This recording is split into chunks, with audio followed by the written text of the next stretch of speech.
Hi there, back again, and today is the 1st of November, and I actually tried to record this episode already one time, but unfortunately, for some weird reason, once I render it out and put it into my editing software, it won't work. So, I'm now re-recording what I recorded yesterday. But it's not too much lost. But as a result, it'll probably be a little bit of a shorter episode today. But yes, one of the things that I was talking about is if we go over to the big tree house here, you can see I put in a lot of vines now, and they've grown quite massively. And probably a little too much. It works with the house over here, both because the house itself breaks it up, but also because the house isn't too tall. But this one here, as well as the house over here, the portal house, their overhangs are a little more extended, and therefore it looks wilder. So what I'm going to do most likely is get myself some string and then go in and manually shorten some of them at a higher point to make it look more random. But other than that, well, I moved our little buddy here. If you remember, he used to be over here by the tree with a stone rhubarb in case of lightning storms, because he had already been struck by lightning once. But there is an overhang right here, and right now what I want to use him for is possibly over here in the house. I might as well put him here. Other than that, well, the reason why I wanted to move him is because these trees here has been barren for a while. They need leaves put on them, but I couldn't really do that with the stone roof above it. So yeah, that was needed to be done, and I just really needed to get going with it. Other than that, we did a little bit of work on the flower farm, and I'll get to that in just a second here. Just take a trip around here and gather a little bit of sugarcane while I'm out here and talking about a few things. Because I talked about a few things this week. This week has been sort of a week of not so great moods. Not exactly bad moods, but it's tried to get me down a couple of times, and I don't know if it's just that time of the month or what it is, but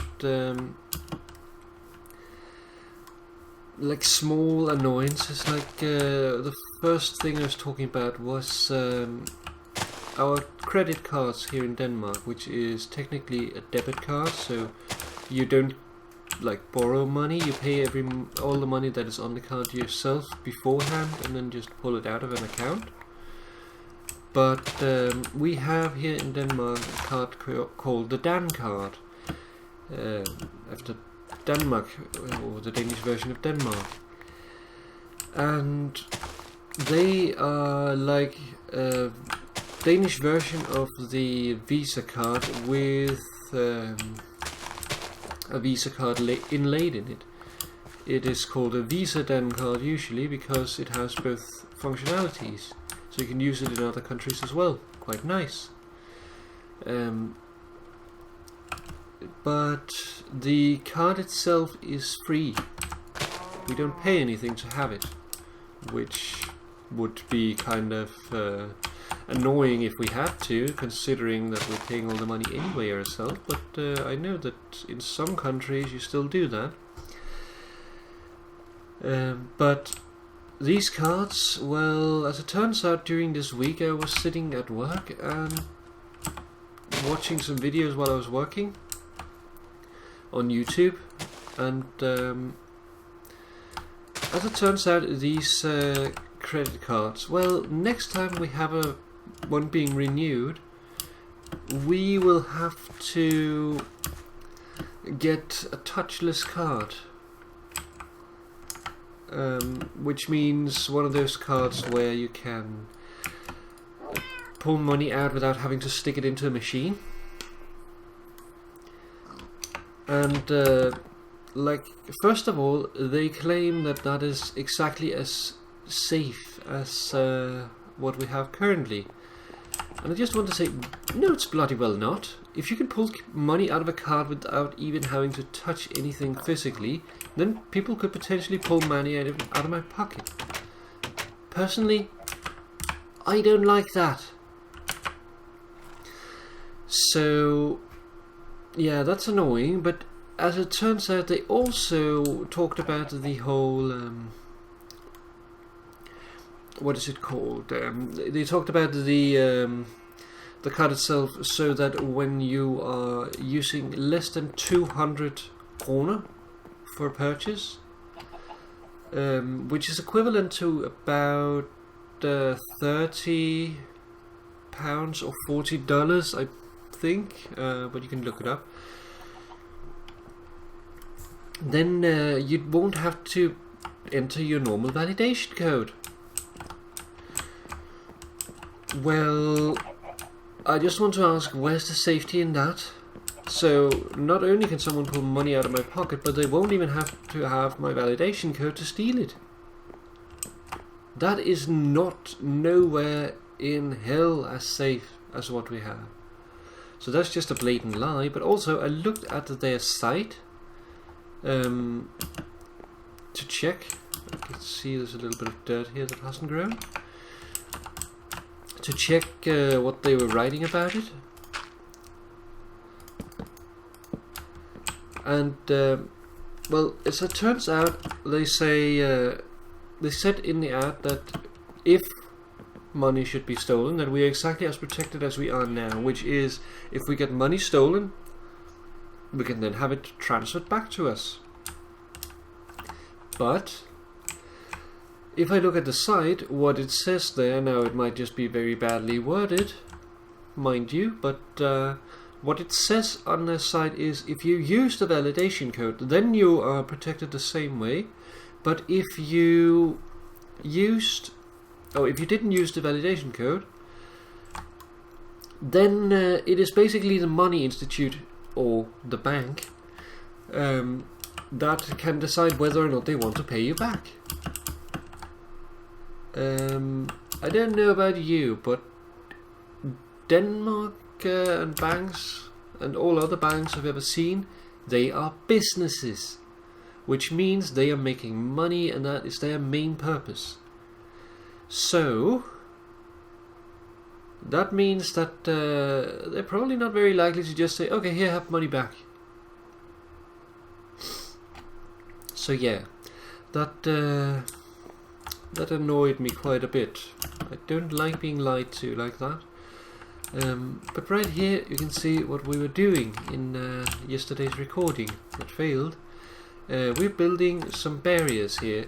They want to be sort of broken barriers. Some of them you can still get through, but monsters should not see this as a valid exit. I see that Abruptus also actually can't get out of it. Let's do this. That's good. That means that I can get out of it, but monsters can't get in. Which is sort of the effect that I want. In case I want to go caving, I don't want to have to pull down the wall every time.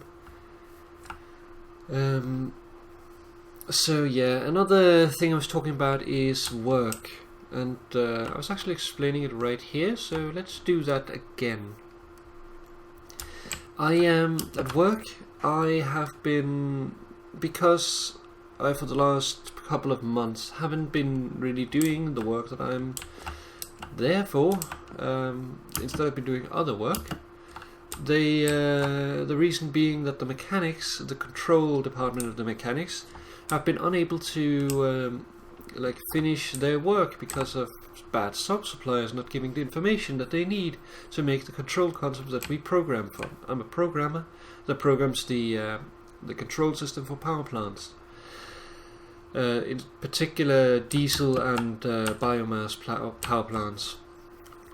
So if we look at this rectangle here as a control concept, it's partitioned into 2 bits right along the middle here. The bottom is the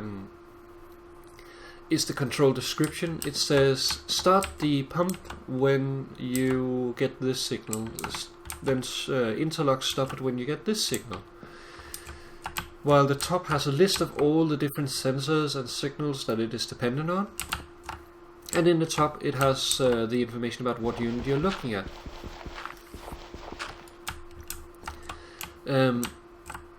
And you have one of these pages per unit that you are programming. So every valve, every pump. But it took me about 5 minutes. Like, I've been now tasked to make these for one of these sites, so that we can finally progress. But it took me 5 minutes of being explained how these are made to realize how incredibly bad they're working with it. They're trying to do better stuff, but yeah, they are sort of doing the wrong things at the moment. One of the things they're doing is they're updating the page, the sheet number up here, based on a formula that is simply linking to the page before and then adding 1. Which means you can't move this page around. So you basically have a fancy equation that results in you not having changed anything. And if you always want this page to be the same sheet number, that's fine, but it makes it so that you can't just copy a page, while if you could simply insert the sheet number up here, you would be golden. However, as I experienced, Microsoft Excel 2010, apparently any version from that and before does not have the ability to insert what sheet index you're in a cell. Only in footer or header you can put in page numbers, which is not the same. So that's quite annoying. You have to go to 2013, which we don't have to do that. So the only way to do it is through a macro, and I'd rather not use a macro because then I have to use a specific macro enabled file. But on top of that, that's just a dummy thing. Now we're on the same page, and that is the list of what is it called, sensors here. What they were doing here was making a formula. It was basically taking the first 3 digits of the unit code up here and then manually adding more on it. That is the wrong way to do it, because if you're doing it like that, then you are just manually building a value anyway. Then you might as well just write it manually and say you are always updating this. The idea is that you don't have to update these as much, but that just leads to errors again and again and again, and believe me, I've seen that countless times.